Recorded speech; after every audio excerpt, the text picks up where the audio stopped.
In today's video, I'm going to teach you how to edit price on Gumroad. So the first thing I'm doing here is opening Gumroad and letting the dashboard load up.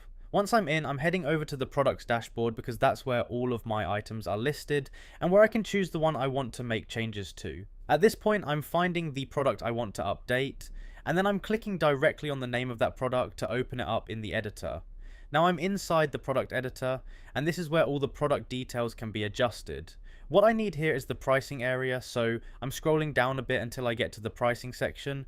You don't need to change anything else here if price is the only thing you want to update. So I'm just staying focused on this one section and going straight to the amount field.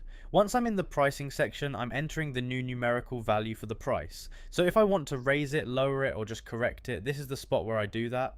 I'm typing in the exact number I want, and then I'm taking a quick look to make sure it's showing correctly.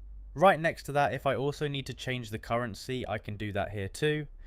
I'm just clicking on the currency symbol, and that lets me switch to the one I want to use. That part is really simple, so I'm just picking the correct currency if needed, and making sure both the amount and the symbol match what I want the product to show.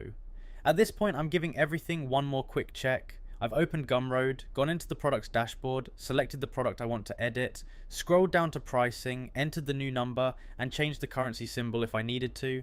Once that all looks right, the last thing I'm doing is clicking save and continue. That applies the update and makes the new price live. And that's really all there is to it. You open Gumroad, go to your products dashboard, click the product you want to change, head down to the pricing section, enter the new value, update the currency if needed, and then click save and continue to publish the change. Once that's done, the new price is live and your product is updated.